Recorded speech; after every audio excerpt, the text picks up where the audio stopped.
ਆਨੰਦ ਤਦ ਤੱਕ ਪੂਰਾ ਨਾ ਸਮਝਣਾ, ਜਦ ਤੱਕ ਤੁਸੀਂ ਉਸ ਨੂੰ ਵੰਡਣ 'ਚ ਸਫਲ ਨਾ ਹੋ ਜਾਓ। ਆਨੰਦ ਦੀ ਖੋਜ ਤਾਂ ਲੋਭਦਾਈ ਹਿੱਸਾ ਹੈ। ਆਨੰਦ ਦੀ ਚਾਹ ਤਾਂ ਹਮੀ ਕੇਂਦਰਤ ਹੀ ਹੈ। ਮੇਰੇ ਲਈ ਉਹ ਵੀ ਖੋਜ ਹੈ, ਜਦ ਤੱਕ ਮੇਰਾ ਇੰਨਾ ਵੀ ਬਾਕੀ ਹੈ ਕਿ ਮੈਂ ਆਨੰਦ ਆਪਣੀ ਖਾਤਰ ਹੀ ਚਾਹਾਂ, ਤਦ ਤੱਕ ਮੇਰਾ ਆਨੰਦ ਅਧੂਰਾ ਰਹੇਗਾ। ਉਸ ਆਨੰਦ ਦੇ ਨਾਲ-ਨਾਲ ਹਨੇਰੇ ਦੀ ਵੀ ਇੱਕ ਰੇਖਾ ਚੱਲੇਗੀ। ਉਸ ਆਨੰਦ ਦੇ ਨਾਲ-ਨਾਲ ਦੁੱਖ ਦਾ ਇੱਕ ਪਰਛਾਵਾਂ ਵੀ ਮੌਜੂਦ ਰਹੇਗਾ। ਕਿਉਂਕਿ ਜਦ ਤੱਕ ਮੈਂ ਮੌਜੂਦ ਹਾਂ, ਤਦ ਤੱਕ ਦੁੱਖ ਤੋਂ ਪੂਰਨ ਛੁਟਕਾਰਾ ਅਸੰਭਵ ਹੈ। ਮੈਨੂੰ ਆਨੰਦ ਦੀ ਝਲਕ ਵੀ ਮਿਲ ਸਕਦੀ ਹੈ, ਪਰ ਉਹ ਝਲਕ ਹੀ ਹੋਏਗੀ ਤੇ ਪੀੜ ਕਿਸੇ ਨਾ ਕਿਸੇ ਰੂਪ 'ਚ ਸਦਾ ਮੇਰੇ ਨਾਲ ਸੰਬੰਧਿਤ ਰਹੇਗੀ, ਕਿਉਂਕਿ ਮੈਂ ਹੀ ਪੀੜ ਹਾਂ। ਤੇ ਜਿਸ ਦਿਨ ਦੂਜੀ ਘਟਨਾ ਵਾਪਰਦੀ ਹੈ, ਆਨੰਦ ਨੂੰ ਵੰਡਣ ਦੀ, ਉਸ ਦਿਨ ਮੈਂ ਮਹੱਤਵਪੂਰਨ ਨਹੀਂ ਰਹਿ ਜਾਂਦਾ, ਦੂਜਾ ਮਹੱਤਵਪੂਰਨ ਹੋ ਜਾਂਦਾ। ਤੁਸੀਂ ਮਹੱਤਵਪੂਰਨ ਹੋ ਜਾਂਦੇ ਹੋ। ਉਸ ਦਿਨ ਆਨੰਦ ਮੰਗਦਾ ਨਹੀਂ ਹੈ ਸਾਧਕ, ਉਸ ਦਿਨ ਆਨੰਦ ਦਿੰਦਾ ਹੈ, ਉਸ ਦਿਨ ਆਨੰਦ ਵੰਡਦਾ ਹੈ। ਜਦ ਤੱਕ ਆਨੰਦ ਵੰਡਿਆ ਨਾ ਜਾਣ ਲੱਗੇ, ਤਦ ਤੱਕ ਪੂਰਾ ਨਹੀਂ ਹੁੰਦਾ। ਆਨੰਦ ਮਿਲਦਾ ਹੈ ਜਦ ਤੱਕ ਅਧੂਰਾ ਹੁੰਦਾ ਹੈ। ਆਨੰਦ ਜਦ ਵੰਡੀਦਾ ਹੈ, ਤਦ ਪੂਰਾ ਹੁੰਦਾ ਹੈ।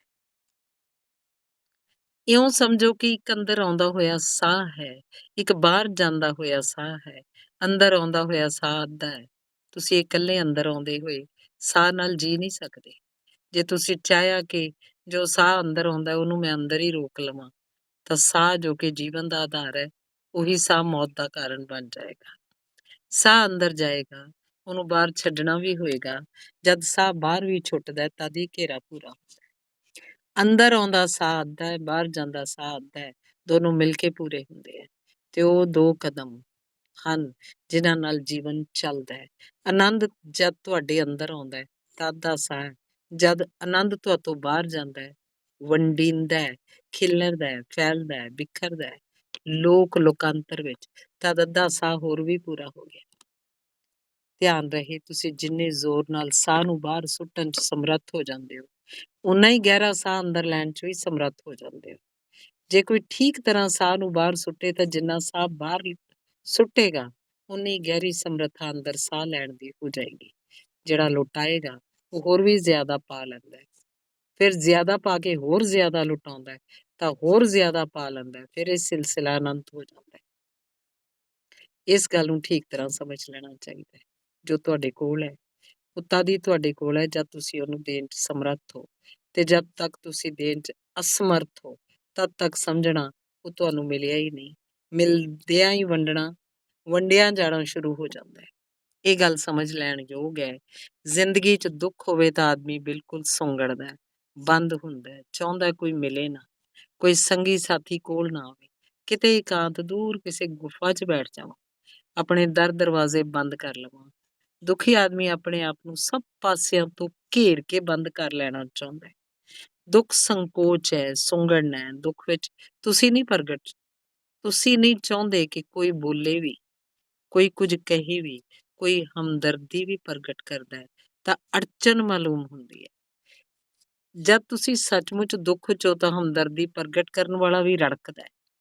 ਤੁਹਾਡਾ ਕੋਈ ਸੰਬੰਧੀ ਚੱਲ ਵਸਿਆ, ਗਹਿਰੇ ਦੁੱਖ ਦੀਆਂ ਬਦਲੀਆਂ ਨੇ ਤੁਹਾਨੂੰ ਘੇਰ ਲਿਆ, ਕੋਈ ਸਮਝਾਉਣ ਆਉਂਦਾ ਹੈ, ਦਿਲਾਸਾ ਦੇਣ ਆਉਂਦਾ ਹੈ। ਉਹਦਾ ਦਿਲਾਸਾ, ਉਹਦਾ ਸਮਝਾਉਣਾ ਸਭ ਥੋਥਾ ਜਾਪਦਾ ਹੈ। ਉਹਦੀਆਂ ਗਿਆਨ ਦੀਆਂ ਗੱਲਾਂ ਵੀ, ਇਹ ਆਤਮਾ ਅਮਰ ਹੈ, ਘਬਰਾ ਨਾ, ਕੋਈ ਮਰਦਾ ਨਹੀਂ, ਦੁਸ਼ਮਣ ਦੀਆਂ ਗੱਲਾਂ ਜਾਪਦੀਆਂ। ਦੁੱਖ ਹਰ ਪਾਸੇ ਤੋਂ ਖੁਦ ਨੂੰ ਬੰਦ ਕਰ ਲੈਣਾ ਚਾਹੁੰਦਾ ਹੈ, ਬੀਜ ਦੀ ਤਰ੍ਹਾਂ, ਤੇ ਸੁੰਗੜ ਜਾਣਾ ਚਾਹੁੰਦਾ ਹੈ। ਐਨ ਇਹਦੇ ਉਲਟ ਘਟਨਾ ਆਨੰਦ ਦੀ ਹੈ, ਜਦ ਆਨੰਦ ਪ੍ਰਗਟ ਹੁੰਦਾ ਹੈ। ਜਿਵੇਂ ਦੁੱਖ 'ਚ ਸੁੰਗੜਦਾ ਆਦਮੀ, ਉਵੇਂ ਆਨੰਦ 'ਚ ਫੈਲਦਾ ਹੈ। ਤਦ ਉਹ ਚਾਹੁੰਦਾ ਹੈ ਕਿ ਜਾਵੇ ਤੇ ਦੂਰ ਦਿਹਾਤ ਵਿੱਚ, ਹਵਾਵਾਂ ਜਿੱਥੇ ਤੱਕ ਜਾਂਦੀਆਂ, ਅਸਮਾਨ ਜਿੱਥੋਂ ਤੱਕ ਫੈਲਦਾ ਹੈ, ਉੱਥੋਂ ਤੱਕ ਜੋ ਉਹਨੇ ਪਾਇਆ ਉਹਨੂੰ ਫੈਲਾ ਦੇਵੇ। ਤੇ ਜਿਵੇਂ ਜਦ ਫੁੱਲ ਖਿੜਦਾ ਹੈ, ਸੁਗੰਧ ਦੂਰ ਦੂਰ ਤੱਕ ਫੈਲ ਜਾਂਦੀ ਹੈ, ਤੇ ਜਦ ਦੀਵਾ ਜਗਦਾ ਹੈ, ਪ੍ਰਕਾਸ਼ ਦੀਆਂ ਕਿਰਨਾਂ ਦੂਰ ਦੂਰ ਤੱਕ ਫੈਲ ਜਾਂਦੀਆਂ। ਇਵੇਂ ਹੀ ਜਦ ਆਨੰਦ ਦੀ ਘਟਨਾ ਵਾਪਰਦੀ ਹੈ, ਤਦ ਵੰਡ ਹੋਣਾ ਸ਼ੁਰੂ ਹੋ ਜਾਂਦਾ ਹੈ। ਜੇ ਤੁਹਾਡਾ ਆਨੰਦ ਤੁਹਾਡੇ ਹੀ ਅੰਦਰ ਸੁੰਗੜ ਕੇ ਰਹਿ ਜਾਂਦਾ ਹੈ, ਸਮਝਣਾ ਆਨੰਦ ਨਹੀਂ ਹੈ, ਕਿਉਂਕਿ ਆਨੰਦ ਦਾ ਸੁਭਾਅ ਹੀ ਵੰਡ ਹੋਣਾ ਹੈ, ਫੈਲ ਜਾਣਾ ਹੈ। ਇਸ ਲਈ ਅਸੀਂ ਪਰਮਾਤਮਾ ਦੇ ਪਰਮ ਰੂਪ ਨੂੰ ਬ੍ਰਹਮ ਕਿਹਾ ਹੈ। ਬ੍ਰਹਮ ਦਾ ਅਰਥ ਹੈ ਜੋ ਫੈਲਦਾ ਚਲਿਆ ਜਾਂਦਾ ਹੈ। ਬ੍ਰਹਮ ਸ਼ਬਦ ਵਿੱਚ ਉਹੀ ਆਧਾਰ ਹੈ ਜੋ ਵਿਸਥਾਰ 'ਚ ਹੈ, ਫੈਲਾਅ 'ਚ ਹੈ। ਬ੍ਰਹਮ ਦਾ ਅਰਥ ਹੈ ਜੋ ਫੈਲਦਾ ਹੀ ਚਲਿਆ ਜਾਂਦਾ ਹੈ, ਜਿਹਦੇ ਫੈਲਾਅ ਤੱਕ ਕਿਤੇ ਕੋਈ ਅੰਤ ਨਹੀਂ, ਅਜਿਹੀ ਕੋਈ ਥਾਂ ਨਹੀਂ ਹੁੰਦੀ। ਜਿੱਥੇ ਉਹਦੀ ਹੱਦ ਆਉਂਦੀ ਹੋਵੇ, ਉਹ ਫੈਲਦਾ ਹੀ ਚਲਿਆ ਜਾਂਦਾ। ਅਜੇ ਫਿਜ਼ਿਕਸ ਨੇ, ਜੋਤਿਸ਼ ਸ਼ਾਸਤਰ ਨੇ ਤੇ ਪੁਲਾੜ ਦੇ ਖੋਜੀਆਂ ਨੇ ਤਾਂ ਹੁਣੇ ਹੀ ਇਹ ਗੱਲ ਆ ਕੇ ਇਸ ਸਦੀ 'ਚ ਕਹੀ ਹੈ ਕਿ ਜੋ ਵਿਸ਼ਵ ਹੈ, ਉਹ ਐਕਸਪੈਂਡਿੰਗ ਹੈ, ਫੈਲਦਾ ਹੋਇਆ ਹੈ। ਪੱਛਮ ਵਿੱਚ ਤਾਂ ਇਹ ਖਿਆਲ ਨਹੀਂ ਸੀ। ਪੱਛਮ ਵਿੱਚ ਤਾਂ ਇਹ ਖਿਆਲ ਸੀ ਕਿ ਇਹ ਵਿਸ਼ਵ ਜੋ ਹੈ, ਇਹ ਭਾਵੇਂ ਕਿੰਨਾ ਹੀ ਵੱਡਾ ਹੋਵੇ, ਇਹਦੀ ਹੱਦ ਹੈ, ਉਹ ਫੈਲ ਨਹੀਂ ਰਿਹਾ। ਲੇਕਿਨ ਆਇਨਸਟਾਈਨ ਤੋਂ ਬਾਅਦ ਇੱਕ ਨਵੀਂ ਧਾਰਨਾ ਦਾ ਜਨਮ ਹੋਇਆ ਤੇ ਉਹ ਧਾਰਨਾ ਬੜੀ ਮਹੱਤਵਪੂਰਨ ਹੈ, ਕਿਉਂਕਿ ਉਹ ਧਾਰਨਾ ਬ੍ਰਹਮ ਦੇ ਕਰੀਬ ਪਹੁੰਚਾਉਂਦੀ ਹੈ। ਆਇਨਸਟਾਈਨ ਨੇ ਕਿਹਾ ਕਿ ਉਹ ਜਗਤ ਸੀਮਤ ਨਹੀਂ ਹੈ, ਇਹ ਫੈਲ ਰਿਹਾ ਹੈ। ਜਿਵੇਂ ਜਦ ਤੁਸੀਂ ਸਾਹ ਅੰਦਰ ਲੈਂਦੇ ਹੋ, ਤੁਹਾਡੀ ਹਿੱਕ ਫੈਲਦੀ ਹੈ, ਇਉਂ ਇਹ ਜਗਤ ਫੈਲਦਾ ਚਲਿਆ ਜਾ ਰਿਹਾ ਹੈ। ਇਹਦੇ ਫੈਲਾਅ ਦਾ ਕੋਈ ਅੰਤ ਨਹੀਂ ਜਾਪਦਾ। ਬੜੀ ਤੀਬਰ ਗਤੀ ਨਾਲ ਜਗਤ ਵੱਡਾ ਹੁੰਦਾ ਚੱਲਿਆ ਜਾ ਰਿਹਾ ਹੈ। ਪਰ ਭਾਰਤ 'ਚ ਇਹ ਧਾਰਨਾ ਬਹੁਤ ਪੁਰਾਣੀ ਹੈ। ਅਸੀਂ ਤਾਂ ਪਰਮ ਸੱਚ ਦੇ ਲਈ ਬ੍ਰਹਮ ਨਾਂ ਹੀ ਦਿੱਤਾ ਹੈ। ਬ੍ਰਹਮ ਦਾ ਅਰਥ ਹੈ ਜੋ ਫੈਲਦਾ ਹੀ ਚਲਿਆ ਜਾਂਦਾ ਹੈ, ਇਨਫਿਨਿਟਲੀ ਐਕਸਪੈਂਡਿੰਗ, ਜਿਹਦਾ ਕਿਤੇ ਅੰਤ ਨਹੀਂ ਆਉਂਦਾ, ਜਿੱਥੇ ਉਹ ਰੁਕ ਜਾਏ, ਜਿੱਥੇ ਉਹਦਾ ਵਿਕਾਸ ਠਹਿਰ ਜਾਏ। ਤੇ ਬ੍ਰਹਮ ਦੇ ਸੁਭਾਅ ਨੂੰ ਅਸੀਂ ਆਨੰਦ ਕਿਹਾ ਹੈ। ਆਨੰਦ ਫੈਲਦੀ ਹੋਈ ਘਟਨਾ ਹੈ, ਆਨੰਦ ਹੀ ਬ੍ਰਹਮ ਹੈ। ਜਿਸ ਦਿਨ ਤੁਹਾਡੇ ਜੀਵਨ 'ਚ ਆਨੰਦ ਦੀ ਘਟਨਾ ਵਾਪਰੇਗੀ, ਉਸ ਦਿਨ ਤੁਸੀਂ ਕੰਜੂਸ ਨਹੀਂ ਰਹਿ ਜਾਓਗੇ। ਕੰਜੂਸ ਤਾਂ ਸਿਰਫ ਦੁਖੀ ਲੋਕ ਹੁੰਦੇ ਆ, ਇਹਨੂੰ ਜ਼ਰਾ ਸਮਝ ਲੈਣਾ, ਇਹ ਸਾਰੇ ਅਰਥਾਂ 'ਚ ਸਹੀ ਹੈ। ਦੁਖੀ ਆਦਮੀ ਕੰਜੂਸ ਹੁੰਦਾ ਹੈ, ਉਹ ਦੇ ਨਹੀਂ ਸਕਦਾ, ਉਹ ਸਾਰੀਆਂ ਚੀਜ਼ਾਂ ਨੂੰ ਪਕੜ ਲੈਂਦਾ, ਜਕੜ ਲੈਂਦਾ, ਸਾਰੀਆਂ ਚੀਜ਼ਾਂ ਨੂੰ ਰੋਕ ਲੈਂਦਾ ਹਿੱਕ ਦੇ ਅੰਦਰ, ਉਹ ਕੁਝ ਵੀ ਨਹੀਂ ਛੱਡ ਸਕਦਾ। ਜਾਣ ਕੇ ਤੁਸੀਂ ਹੈਰਾਨ ਹੋਗੇ, ਮਨੋਰੋਗ ਮਾਹਿਰ ਕਹਿੰਦੇ ਆ ਕਿ ਕੰਜੂਸ ਆਦਮੀ ਗਹਿਰਾ ਸਾਹ ਵੀ ਨਹੀਂ ਲੈਂਦਾ, ਕਿਉਂਕਿ ਗਹਿਰਾ ਸਾਹ ਲੈਣ ਦੇ ਲਈ ਗਹਿਰਾ ਸਾਹ ਛੱਡਣਾ ਪੈਂਦਾ ਹੈ, ਛੱਡ ਹੋ ਸਕਦਾ ਹੀ ਨਹੀਂ। ਮਨੋਵਿਗਿਆਨੀ ਕਹਿੰਦੇ ਆ ਕਿ ਕੰਜੂਸ ਆਦਮੀ ਲਾਜ਼ਮੀ ਤੌਰ ਤੇ ਕਬਜ਼ੀਅਤ ਦਾ ਸ਼ਿਕਾਰ ਹੋ ਜਾਂਦਾ ਹੈ, ਮਲ ਵੀ ਨਹੀਂ ਤਿਆਗ ਸਕਦਾ, ਉਹਨੂੰ ਵੀ ਰੋਕ ਲੈਂਦਾ ਹੈ। ਮਨੋਰੋਗ ਮਾਹਿਰ ਕਹਿੰਦੇ ਆ ਕਿ ਕਬਜ਼ੀਅਤ ਹੋ ਹੀ ਨਹੀਂ ਸਕਦੀ ਜੇਕਰ ਕਿਸੇ ਨਾ ਕਿਸੇ ਗਹਿਰੇ ਅਰਥਾਂ 'ਚ ਮਨ ਦੇ ਅਚੇਤਨ 'ਚ ਕੰਜੂਸ ਨਾ ਹੋਵੇ, ਕਿਉਂਕਿ ਮਲ ਨੂੰ ਰੋਕਣ ਦਾ ਕੋਈ ਕਾਰਨ ਨਹੀਂ ਹੈ। ਸਰੀਰ ਤਾਂ ਉਹਨੂੰ ਛੱਡਦਾ ਹੀ ਹੈ, ਸਰੀਰ ਦਾ ਛੱਡਣਾ ਤਾਂ ਸੁਭਾਵਕ ਹੈ, ਕੁਦਰਤੀ ਹੈ, ਲੇਕਿਨ ਮਨ ਉਹਨੂੰ ਰੋਕਦਾ ਹੈ। ਧਿਆਨ ਰਹੇ, ਬਹੁਤ ਸਾਰੇ ਲੋਕ ਬ੍ਰਹਮਚਰਜ ਵਿੱਚ ਇਸੇ ਲਈ ਉਤਸੁਕ ਹੋ ਜਾਂਦੇ ਹੈ ਕਿ ਉਹ ਕੰਜੂਸ ਹੈ। ਉਹਨਾਂ ਦੀ ਬ੍ਰਹਮਚਰਜ ਪ੍ਰਤੀ ਦਿਲਚਸਪੀ, ਵੀਰਜ ਦੀ ਸ਼ਕਤੀ ਬਾਹਰ ਨਾ ਚਲੀ ਜਾਏ, ਉਸ ਕੰਜੂਸੀ ਦਾ ਹਿੱਸਾ ਹੈ। ਬਹੁਤ ਥੋੜੇ ਜਿਹੇ ਲੋਕ ਹੀ ਬ੍ਰਹਮਚਰਜ 'ਚ ਸਮਝ ਬੁੱਝ ਕੇ ਉਤਸੁਕ ਹੁੰਦੇ ਆ। ਜ਼ਿਆਦਾਤਰ ਤਾਂ ਕੰਜੂਸੀ ਦੇ ਕਾਰਨ ਹੀ ਜੋ ਵੀ ਹੈ ਉਹ ਅੰਦਰ ਹੀ ਰੁਕਿਆ ਰਹੇ, ਬਾਹਰ ਕੁਝ ਨਾ ਚਲਿਆ ਜਾਏ। ਇਸ ਲਈ ਕੰਜੂਸ ਵਿਅਕਤੀ ਪ੍ਰੇਮ ਨਹੀਂ ਕਰ ਪਾਉਂਦਾ। ਤੁਸੀਂ ਕੰਜੂਸ ਆਦਮੀ ਨੂੰ ਪ੍ਰੇਮ ਕਰਦਾ ਹੀ ਨਹੀਂ ਪਾ ਸਕਦੇ। ਪ੍ਰੇਮ ਵਿੱਚ ਦਾਨ ਸ਼ਾਮਿਲ ਹੈ, ਪ੍ਰੇਮ ਖੁਦ ਦਾਨ ਹੈ, ਉਹ ਦੇਣਾ ਹੈ। ਜਿਹੜਾ ਨਹੀਂ ਦੇ ਸਕਦਾ, ਉਹ ਪ੍ਰੇਮ ਕਿਵੇਂ ਕਰੇਗਾ? ਇਸ ਲਈ ਜੋ ਵੀ ਆਦਮੀ ਕੰਜੂਸ ਹੈ, ਪ੍ਰੇਮੀ ਨਹੀਂ ਹੋ ਸਕਦਾ, ਕਿਉਂਕਿ ਪ੍ਰੇਮ 'ਚ ਆਪਣਾ ਹਿਰਦਾ ਜੋ ਦੇ ਰਿਹਾ ਹੈ, ਉਹ ਹੁਣ ਸਭ ਕੁਝ ਦੇ ਸਕੇਗਾ। ਆਨੰਦ ਦੇ ਨਾਲ ਕੰਜੂਸੀ ਦਾ ਕੋਈ ਵੀ ਸੰਬੰਧ ਨਹੀਂ ਹੈ, ਦੁੱਖ ਦੇ ਨਾਲ ਹੈ। ਜਿਸ ਦਿਨ ਤੁਹਾਨੂੰ ਸੱਚਮੁੱਚ ਹੀ ਆਨੰਦ ਦੀ ਘਟਨਾ ਵਾਪਰੇਗੀ, ਉਸ ਦਿਨ ਤੁਸੀਂ ਦਾਤਾ ਹੋ ਜਾਓਗੇ। ਉਸ ਦਿਨ ਤੁਹਾਡਾ ਮੰਗਤਾਪੁਣਾ ਗਿਆ। ਉਸ ਦਿਨ ਪਹਿਲੀ ਦਫਾ ਤੁਸੀਂ ਵੰਡਣ 'ਚ ਸਮਰੱਥ ਹੋਏ। ਤੁਹਾਨੂੰ ਇੱਕ ਸੋਮਾ ਮਿਲ ਗਿਆ ਜੋ ਵੰਡਣ ਨਾਲ ਵੱਧਦਾ ਹੈ, ਘਟਦਾ ਨਹੀਂ। ਧਨ ਵੰਡੋ, ਘਟ ਜਾਂਦਾ ਹੈ, ਘਟੇਗਾ ਹੀ, ਕਿਉਂਕਿ ਧਨ ਦਾ ਆਧਾਰ ਦੁੱਖ ਹੈ, ਆਨੰਦ ਨਹੀਂ ਹੈ। ਧਨ ਕਿਸੇ ਨਾ ਕਿਸੇ ਰੂਪ 'ਚ ਕਿਸੇ ਨਾ ਕਿਸੇ ਦੁੱਖ ਤੇ ਹੀ ਖੜਾ ਹੈ। ਧਨ ਵਿੱਚ ਕਿਤੇ ਨਾ ਕਿਤੇ ਮਨੁੱਖ ਦੀ ਪੀੜ ਸਮਾਈ ਹੋਈ ਹੈ। ਤਾਂ ਧਨ ਨੂੰ ਇਕੱਠਾ ਕਰੋ, ਦੁੱਖ ਵੀ ਇਕੱਠਾ ਕੀਤਾ ਜਾ ਰਿਹਾ। ਤੁਹਾਨੂੰ ਜੇ ਵੰਡਣ ਜਾਓ ਤਾਂ ਵੰਡਣ ਨਾਲ ਘਟੇਗਾ, ਕਿਉਂਕਿ ਧਨ ਦੀ ਕੋਈ ਅੰਤਰ ਅਵਸਥਾ ਨਹੀਂ ਹੈ, ਵਸਤੂਆਂ ਦਾ ਸੰਗ੍ਰਹਿ ਹੈ। ਵਸਤੂਆਂ ਵੰਡੀਆਂ ਜਾਣਗੀਆਂ, ਘਟ ਜਾਣਗੀਆਂ। ਸੁਣਿਆ ਹੈ ਕਿ ਮੈਂ ਇੱਕ ਫਕੀਰ ਇੱਕ ਸੁਆਣੀ ਕੋਲੋਂ ਭਿੱਖਿਆ ਮੰਗ ਰਿਹਾ ਸੀ। ਉਸ ਸੁਆਣੀ ਨੇ ਉਹਨੂੰ ਭਰਪੂਰ ਦਿੱਤਾ, ਉਹਦਾ ਭਿਕਸ਼ਾ ਪਾਤਰ ਭਰ ਦਿੱਤਾ, ਉੱਪਰੋਂ ਕੁਝ ਕੱਪੜੇ, ਕੁਝ ਰੁਪਏ ਦਿੱਤੇ।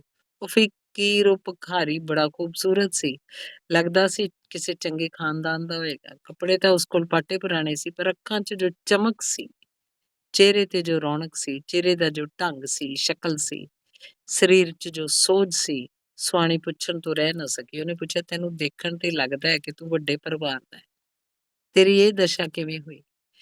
ਫਕੀਰ ਨੇ ਕਿਹਾ, ਜੋ ਤੂੰ ਕਰ ਰਹੀ ਹੈ ਉਹੀ ਮੈਂ ਵੀ ਕਰਦਾ ਰਿਹਾ। ਮੈਂ ਦਿੰਦਾ ਸੀ, ਜੋ ਹਾਲਤ ਮੇਰੀ ਹੈ ਥੋੜੇ ਦਿਨਾਂ 'ਚ ਤੇਰੀ ਵੀ ਹੋ ਜਾਏਗੀ। ਧਨ ਦੀ ਸੀਮਾ ਹੈ, ਵੰਡਿਆ ਜਾਏਗਾ, ਘੱਟ ਹੋਏਗਾ। ਆਨੰਦ ਦੀ ਕੋਈ ਸੀਮਾ ਨਹੀਂ, ਵੰਡੋਗੇ ਵਧੇਗਾ। ਤੇ ਆਨੰਦ ਦਾ ਸੋਮਾ ਅੰਦਰ ਹੈ, ਇਸ ਲਈ ਜਿੰਨਾ ਤੁਸੀਂ ਕੁਲੰਜਦੇ ਹੋ, ਉਨੇ ਨਵੇਂ ਝਰਨੇ ਆ ਜਾਂਦੇ ਆ। ਇਹਨੂੰ ਇਉਂ ਵੀ ਸਮਝ ਲਓ, ਅਸੀਂ ਖੂਹ ਪੁੱਟਦੇ ਹਾਂ, ਪਾਣੀ ਨੂੰ ਕੁਲੰਜਦੇ ਹਾਂ, ਤਾਂ ਝਰਨੇ ਪਾਣੀ ਨੂੰ ਭਰਦੇ ਜਾਂਦੇ ਆ। ਕਦੇ ਤੁਸੀਂ ਸੋਚਿਆ ਇਹ ਝਰਨੇ ਕਿੱਥੋਂ ਆਉਂਦੇ ਆ? ਇਹ ਦੂਰ ਸਾਗਰ ਨਾਲ ਜੁੜੇ ਹੈ। ਇਹ ਕਦੇ ਖਾਲੀ ਹੋਣ ਵਾਲੇ ਨਹੀਂ ਹੈ। ਖੂਹ ਸੜ ਸਕਦਾ ਹੈ ਜੇਕਰ ਕੁਲੰਜਿਆ ਨਾ ਜਾਏ, ਜੇਕਰ ਕੁਲੰਜਿਆ ਜਾਏ ਤਾਂ ਨਿਤ ਨਵਾਂ ਤਾਜ਼ਾ ਹੋਏਗਾ। ਸਾਗਰ ਅਨੰਤ ਹੈ ਜਿਸ ਨਾਲ ਝਰਨੇ ਜੁੜੇ ਹੈ। ਧਿਆਨ ਰਹੇ, ਸਾਡੇ ਅੰਦਰ ਜਦ ਧਿਆਨ ਦੀ ਘਟਨਾ ਵਾਪਰਦੀ ਹੈ, ਅਸੀਂ ਉਹਨੂੰ ਕੁਲੰਜਣਾ ਸ਼ੁਰੂ ਕਰ ਦਿੰਦੇ ਹਾਂ। ਤਦੇ ਸਾਨੂੰ ਪਤਾ ਲੱਗਦਾ ਆਨੰਦ ਦੇ ਝਰਨੇ ਬ੍ਰਹਮ ਨਾਲ ਜੁੜੇ ਹੈ। ਅਸੀਂ ਕਿੰਨਾ ਹੀ ਕੁਲੰਜੀਏ, ਉਹ ਖਤਮ ਹੀ ਨਹੀਂ ਹੁੰਦੇ। ਅਸੀਂ ਸਿਰਫ ਇੱਕ ਖੂਹ ਆ, ਉਹਦੇ ਝਰਨੇ ਦੂਰ ਸਾਗਰ ਨਾਲ ਜੁੜੇ ਆ। ਉਹ ਸਾਗਰ ਹੀ ਬ੍ਰਹਮ ਹੈ। ਆਨੰਦ ਵੰਡਣ ਨਾਲ ਇਸੇ ਲਈ ਵੱਧਦਾ ਹੈ। ਆਨੰਦ ਵੰਡਣ ਨਾਲ ਹੀ ਮੁਕੰਮਲ ਹੁੰਦਾ ਹੈ। ਹੁਣ ਅਸੀਂ ਸੂਤਰ ਨੂੰ ਸਮਝੀਏ। ਖਾਮੋਸ਼ੀ ਵਿੱਚੋਂ ਜੋ ਖੁਦ ਸ਼ਾਂਤੀ ਹੈ, ਇੱਕ ਗੂੰਜਦੀ ਹੋਈ ਬਾਣੀ ਪ੍ਰਗਟ ਹੋਏਗੀ। ਉਹ ਬਾਣੀ ਕਹੇਗੀ, ਇਹ ਚੰਗਾ ਨਹੀਂ ਹੈ, ਕੱਟ ਤਾਂ ਤੁਸੀਂ ਚੁੱਕੇ, ਹੁਣ ਤੁਹਾਨੂੰ ਬੀਜਣਾ ਚਾਹੀਦਾ ਹੈ। ਬੜਾ ਉਲਟਾ ਹੈ, ਲੋਕ ਪਹਿਲਾਂ ਬੀਜਦੇ ਆ ਫਿਰ ਕੱਟਦੇ ਆ। ਇਹ ਸੂਤਰ ਕਹਿੰਦਾ ਕੱਟ ਤਾਂ ਤੁਸੀਂ ਚੁੱਕੇ, ਹੁਣ ਤੁਹਾਨੂੰ ਬੀਜਣਾ ਚਾਹੀਦਾ ਹੈ। ਸੰਸਾਰ 'ਚ ਅਸੀਂ ਬੀਜਦੇ ਹਾਂ ਪਹਿਲਾਂ, ਕੱਟਦੇ ਹਾਂ ਬਾਅਦ 'ਚ।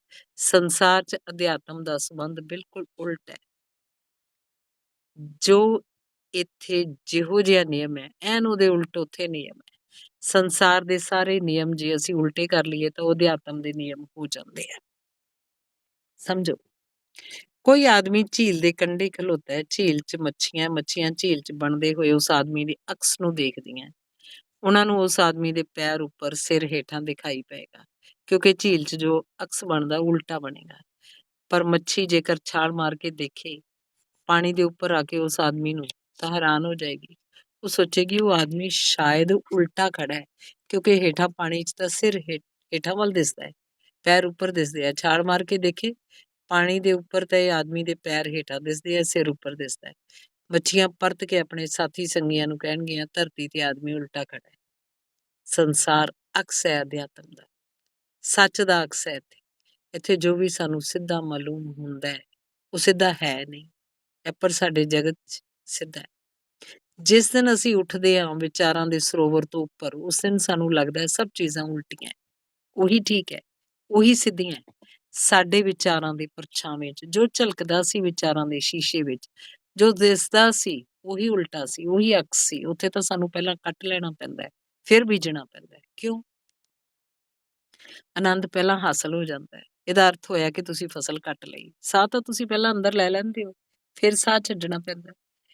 ਤੁਸੀਂ ਫਸਲ ਕੱਟ ਲਈ ਆਨੰਦ ਦੀ। ਦੂਜਾ ਹਿੱਸਾ ਹੈ ਹੁਣ ਆਨੰਦ ਦੇ ਬੀਜ ਤੁਸੀਂ ਬੀਜਦੇ ਹੋ ਤਾਂ ਜੋ ਹੋਰ ਲੋਕ ਉਹਦੀ ਫਸਲ ਕੱਟ ਸਕਣ। ਕਿਸੇ ਹੋਰ ਨੇ ਬੀਜਿਆ ਸੀ, ਉਹਦੀ ਫਸਲ ਤੁਸੀਂ ਕੱਟ ਲਈ।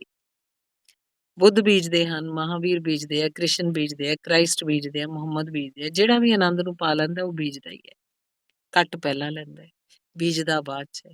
ਕਿਉਂਕਿ ਬੀਜੋਗੇ ਤਾਂ ਤਦ ਹੀ, ਜਦ ਤੁਸੀਂ ਕੱਟ ਚੁੱਕੇ ਹੋਗੇ, ਤੁਹਾਡੇ ਕੋਲ ਵੀ ਤਾਂ ਹੋਣਾ ਚਾਹੀਦਾ ਬੀਜਣ ਨੂੰ। ਜੋ ਹੈ ਹੀ ਨਹੀਂ, ਉਹਨੂੰ ਤੁਸੀਂ ਬੀਜੋਗੇ ਕਿਵੇਂ? ਜੋ ਹੈ ਉਹੀ ਬੀਜਿਆ ਜਾ ਸਕਦਾ। ਤੇ ਆਨੰਦ ਹੀ ਜਦ ਕੋਲ ਨਾ ਹੋਵੇ ਫਿਰ ਕੀ ਬੀਜੋਗੇ? ਅਸੀਂ ਸਾਰੇ ਇਸ ਤਰ੍ਹਾਂ ਦੀ ਭੁੱਲ ਕਰ ਰਹੇ ਹਾਂ। ਜਗਤ ਬੜੀ ਦੁਵਿਧਾ 'ਚ ਪਿਆ ਹੈ। ਸਾਰੇ ਇੱਕ ਦੂਜੇ ਨੂੰ ਆਨੰਦ ਦੇਣ ਦੀ ਕੋਸ਼ਿਸ਼ ਕਰਦੇ ਆ, ਬਿਨਾਂ ਇਸ ਦੀ ਫਿਕਰ ਕੀਤਿਆਂ ਵੀ ਆਨੰਦ ਸਾਡੇ ਕੋਲ ਹੈ ਵੀ। ਇਹਦਾ ਨਤੀਜਾ ਇਹ ਹੁੰਦਾ ਹੈ ਕਿ ਅਸੀਂ ਸਾਰੇ ਦੇਣਾ ਚਾਹੁੰਦੇ ਹਾਂ, ਸਾਰੇ ਦੁੱਖ ਦੇਣ 'ਚ ਸਫਲ ਹੋ ਪਾਉਂਦੇ ਆ। ਕੋਈ ਕਿਸੇ ਨੂੰ ਆਨੰਦ ਨਹੀਂ ਦੇ ਪਾਉਂਦਾ। ਪਤੀ ਬੜੀ ਕੋਸ਼ਿਸ਼ ਕਰ ਰਿਹਾ ਕਿ ਪਤਨੀ ਨੂੰ ਆਨੰਦ ਦੇਵੇ, ਪਤਨੀ ਦੁਖੀ ਹੋ ਰਹੀ। ਪਤਨੀ ਬੜੀ ਕੋਸ਼ਿਸ਼ ਕਰ ਰਹੀ ਹੈ ਪਤੀ ਨੂੰ ਆਨੰਦ ਦੇਵੇ। ਪਤੀ ਸੋਚ ਰਿਹਾ ਕਿੱਥੋਂ ਦੀ ਝੰਜਟ 'ਚ ਪੈ ਗਿਆ, ਕਿਵੇਂ ਛੁਟਕਾਰਾ ਹੋਵੇ। ਬਾਪ ਬੇਟੇ ਨੂੰ ਆਨੰਦ ਦੇਣ ਦੀ ਕੋਸ਼ਿਸ਼ ਕਰ ਰਿਹਾ। ਬੇਟਾ ਸੋਚ ਰਿਹਾ ਕਦ ਮੌਕਾ ਆਵੇ ਮੈਂ ਭੱਜ ਨਿਕਲਾਂ ਇਸ ਬਾਪ ਦੇ ਜਾਲ ਵਿੱਚੋਂ। ਬੇਟੇ ਬਾਪ ਨੂੰ ਆਨੰਦ ਦੇ ਰਹੇ ਹੈ, ਬਾਪ ਸਿਰ ਧੁੰਨ ਰਹੇ ਹੈ। ਕਿੱਥੋਂ ਦੇ ਕਪੂਤ ਘਰ 'ਚ ਪੈਦਾ ਹੋ ਗਏ। ਅਸੀਂ ਸਭ ਇੱਕ ਦੂਜੇ ਨੂੰ ਆਨੰਦ ਦੇਣ ਦੀ ਕੋਸ਼ਿਸ਼ ਕਰ ਰਹੇ ਹਾਂ। ਤੇ ਅਜਿਹਾ ਨਹੀਂ ਹੈ ਕਿ ਅਸੀਂ ਸੱਚਮੁੱਚ ਕੋਸ਼ਿਸ਼ ਨਹੀਂ ਕਰਦੇ, ਅਸੀਂ ਸੱਚਮੁੱਚ ਕੋਸ਼ਿਸ਼ ਕਰਦੇ ਹਾਂ। ਇਸ 'ਚ ਕੋਈ ਸ਼ੱਕ ਨਹੀਂ। ਇਸ 'ਚ ਕੋਈ ਸ਼ੱਕ ਨਹੀਂ ਕਿ ਅਸੀਂ ਕੋਸ਼ਿਸ਼ ਨਹੀਂ ਕਰਦੇ, ਲੇਕਿਨ ਅਸੀਂ ਇਹ ਬਿਨਾਂ ਸੋਚੇ ਸਮਝੇ ਕੋਸ਼ਿਸ਼ ਕਰਦੇ ਹਾਂ। ਜੋ ਸਾਡੇ ਕੋਲ ਨਹੀਂ ਹੈ, ਉਹਨੂੰ ਅਸੀਂ ਦੂਜੇ ਨੂੰ ਕਿਵੇਂ ਦੇ ਸਕਦੇ ਹਾਂ? ਪਤਨੀ ਖੁਦ ਦੁਖੀ ਹੈ, ਪਤੀ ਨੂੰ ਆਨੰਦ ਦੇਣ ਦੀ ਕੋਸ਼ਿਸ਼ ਕਰ ਰਹੀ ਹੈ। ਪਤੀ ਖੁਦ ਦੁਖੀ ਹੈ, ਪਤਨੀ ਨੂੰ ਆਨੰਦ ਦੇਣ ਦੀ ਕੋਸ਼ਿਸ਼ ਕਰ ਰਿਹਾ ਹੈ। ਬਾਪ ਦੁਖੀ ਹੈ ਤੇ ਬੇਟੇ ਨੂੰ ਆਨੰਦਿਤ ਕਰਨ ਦੀ ਕੋਸ਼ਿਸ਼ ਕਰ ਰਿਹਾ ਹੈ। ਇਹ ਬੜਾ ਹੀ ਪਾਗਲਪਨ ਹੈ। ਕਿਹੜਾ ਗਣਿਤ ਹੈ? ਜੋ ਨਹੀਂ ਹੈ ਮੇਰੇ ਕੋਲ, ਉਹ ਮੈਂ ਤੁਹਾਨੂੰ ਨਹੀਂ ਦੇ ਸਕਦਾ। ਤੇ ਇਹ ਵੀ ਇਹਦੇ ਨਾਲ ਹੀ ਜੁੜਿਆ ਹੋਇਆ ਹਿੱਸਾ ਹੈ ਕਿ ਮੇਰੇ ਕੋਲ ਆਨੰਦ ਨਹੀਂ ਹੈ, ਤਾਂ ਮੈਂ ਦੂਜੇ ਤੋਂ ਲੈਣ ਦੀ ਕੋਸ਼ਿਸ਼ ਕਰ ਰਿਹਾ।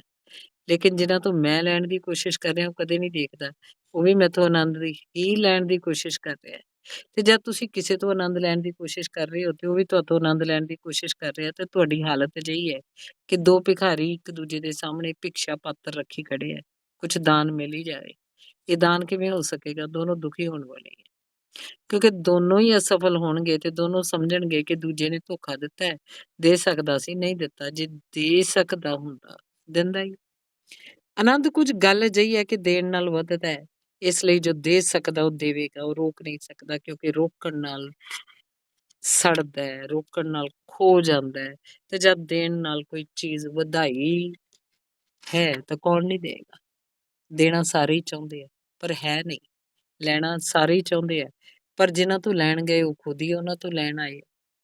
ਸੋ ਭਿਖਾਰੀਆਂ ਦਾ ਸੰਸਾਰ ਇੱਕ ਦੂਜੇ ਨੂੰ ਖੂਬ ਦੁਖੀ ਕਰ ਦਿੰਦਾ ਹੈ। ਭਾਰੀ ਦੁੱਖ ਹੈ। ਹਰ ਥਾਂ ਸ਼ੁਰੂ 'ਚ ਸੁੱਖ ਮਾਲੂਮ ਹੁੰਦਾ ਹੈ, ਫਿਰ ਹੌਲੀ-ਹੌਲੀ ਦੁੱਖ ਮਾਲੂਮ ਹੋਣ ਲੱਗਦਾ ਹੈ। ਸੁੱਖ ਤਦੇ ਤੱਕ ਮਾਲੂਮ ਹੁੰਦਾ ਜਦ ਤੱਕ ਆਸ ਰਹਿੰਦੀ ਹੈ, ਮਿਲੇਗਾ। ਤੇ ਜਦ ਆਸ ਟੁੱਟਣ ਲੱਗਦੀ ਹੈ, ਇੱਕ-ਇੱਕ ਆਸ ਦਾ ਕਦਮ ਕਮਜ਼ੋਰ ਹੋਣ ਲੱਗਦਾ ਹੈ, ਇੱਕ-ਇੱਕ ਜੜ ਕੱਟਣ ਲੱਗਦੀ ਹੈ ਤਾਂ ਦੁੱਖ ਵਿਆਪਤ ਹੋ ਜਾਂਦਾ ਹੈ। ਆਨੰਦ ਪਹਿਲਾਂ ਕੱਟਣਾ ਹੋਏਗਾ, ਫਿਰ ਉਹਦੇ ਬੀਜ ਬੀਜਣੇ ਹੋਣਗੇ, ਫਿਰ ਉਹਦੀ ਫਸਲ ਕੋਈ ਹੋਰ ਕੱਟੇਗਾ। ਅਸੀਂ ਜਿਹੜੀ ਫਸਲ ਕੱਟਦੇ ਆ ਉਹ ਵੀ ਕਿਸੇ ਦੀ ਬੀਜੀ ਹੋਈ ਹੈ। ਇਸ ਅਰਥ ਵਿੱਚ ਤਾਂ ਬੁੱਧ ਅੱਜ ਨਾ ਹੋਣ, ਪਰ ਉਹ ਜੋ ਬੀਜਦੇ ਆ ਉਹ ਅਸੀਂ ਕੱਟਦੇ ਆ। ਜੀਸਸ ਅੱਜ ਨਾ ਹੋਣ, ਪਰ ਉਹ ਜੋ ਬੀਜਦੇ ਆ ਉਹ ਅਸੀਂ ਕੱਟਦੇ ਆ। ਇਹ ਵਿਸਥਾਰ ਅਨੰਤ ਹੈ, ਅਨਾਦ ਹੈ। ਇੱਥੇ ਸਾਰੀ ਮਨੁੱਖਤਾ ਇੱਕ ਹੀ ਪਰਵਾਹ ਹੈ।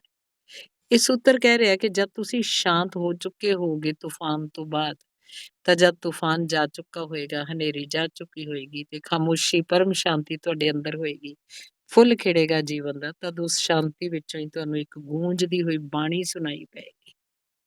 ਜਿਵੇਂ ਕੋਈ ਵਿਅਕਤੀ ਸ਼ਾਂਤ ਹੁੰਦਾ ਹੈ, ਨਾਲ ਦੀ ਨਾਲ ਹੀ ਪ੍ਰਤੀਤ ਉਹਨੂੰ ਹੋਣ ਲੱਗਦਾ ਹੈ। ਉਹ ਬਾਣੀ ਕਹੇਗੀ ਇਹ ਚੰਗਾ ਨਹੀਂ ਹੈ, ਕੱਟ ਤਾਂ ਤੁਸੀਂ ਚੁੱਕੇ ਹੋ, ਹੁਣ ਤੁਹਾਨੂੰ ਬੀਜਣਾ ਚਾਹੀਦਾ ਹੈ। ਲੈ ਤਾਂ ਤੁਸੀਂ ਚੁੱਕੇ ਹੋ, ਹੁਣ ਵੰਡੋ। ਮਿਲ ਤਾਂ ਤੁਹਾਨੂੰ ਗਿਆ, ਹੁਣ ਲੁਟਾਓ। ਮਾਲਕ ਤਾਂ ਤੁਸੀਂ ਬਣ ਗਏ, ਪਰ ਅਜੇ ਮਾਲਕੀਅਤ ਅਧੂਰੀ ਹੈ। ਹੁਣ ਤੁਸੀਂ ਇਹਨੂੰ ਦੇ ਦਿਓ, ਪੂਰੇ ਮਾਲਕ ਬਣ ਜਾਓ। ਕੀ ਤੁਸੀਂ ਸੋਚਿਆ? ਜਿਸ ਚੀਜ਼ ਨੂੰ ਅਸੀਂ ਦੇ ਸਕਦੇ ਹਾਂ ਉਹਦੇ ਹੀ ਅਸੀਂ ਮਾਲਕ ਹੁੰਦੇ ਹਾਂ। ਇਹ ਉਲਟਾ ਲੱਗਦਾ ਹੈ। ਜਿਸ ਚੀਜ਼ ਨੂੰ ਅਸੀਂ ਦੇ ਸਕਦੇ ਹਾਂ ਉਹਦੇ ਹੀ ਅਸੀਂ ਮਾਲਕ ਹਾਂ। ਦੇਣ 'ਚ ਹੀ ਪਤਾ ਲੱਗਦਾ ਹੈ ਕਿ ਅਸੀਂ ਮਾਲਕ ਸੀ। ਜੇ ਤੁਸੀਂ ਨਹੀਂ ਦੇ ਪਾਉਂਦੇ, ਚੀਜ਼ ਨੂੰ ਪਕੜਦੇ ਹੋ, ਸੋਚਦੇ ਹੋ, ਤਾਂ ਦੇਣਾ ਬਹੁਤ ਮੁਸ਼ਕਿਲ ਹੋ ਜਾਂਦਾ ਹੈ। ਤੁਸੀਂ ਮਾਲਕ ਨਹੀਂ ਹੋ, ਚੀਜ਼ ਮਾਲਕ ਹੈ। ਤੁਸੀਂ ਜਦ ਦੇ ਪਾਉਂਦੇ ਹੋ ਤਾਂ ਮਾਲਕ ਹੋ, ਮਾਲਕ ਦੇ ਸਕਦਾ ਹੈ, ਗੁਲਾਮ ਕੀ ਦੇ? ਧੰਨਵਾਦ।